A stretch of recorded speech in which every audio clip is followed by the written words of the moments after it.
Hi everyone, welcome back to the channel. In today's video, we're going to talk about the hour of prayer. If you've ever read Acts chapter 3, verse 1, you would have read about this because it tells us that Peter and John went to the temple at, quote, the hour of prayer, the 9th hour. I've read that a bunch of times and I was preparing for a verse-by-verse study through Acts, and I was like, that's just like somewhere in the Old Testament, there's some law or rule about that, I don't really know, but usually I just kind of skip it and keep on reading. This time I decided to look into it. So in this video and in the handout that we have for free on our website, which you're about to see, we're going to talk about what was the hour of prayer and where did this practice of praying at specific hours originate among the Jews.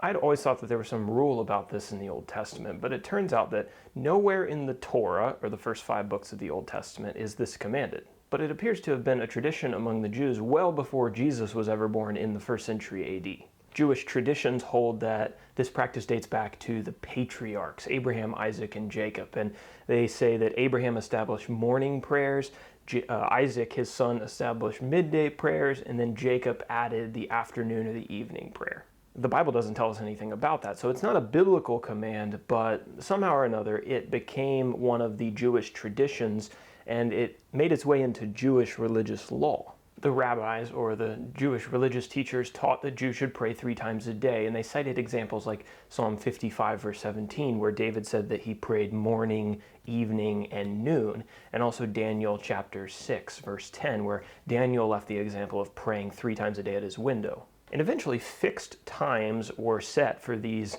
prayer observances. The first one in the morning was at the 3rd hour of the day. That's roughly our 9 a.m.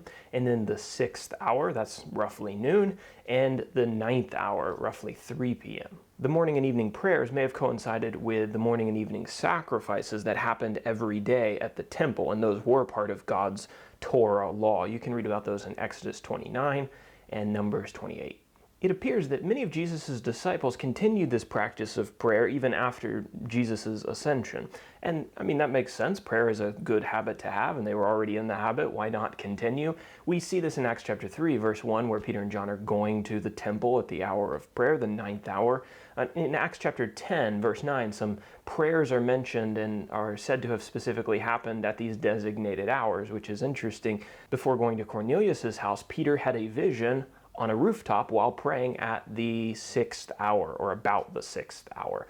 And some devout Gentiles, such as Cornelius, may have adopted this practice. Cornelius told Peter that a messenger from God appeared to him when he was praying in his house at the 9th hour.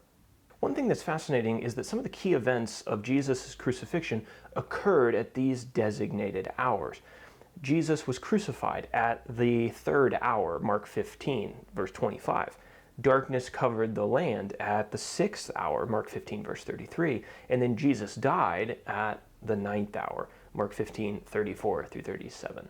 I don't exactly know what to make of that, but it's a very interesting coincidence, or maybe it's not a coincidence.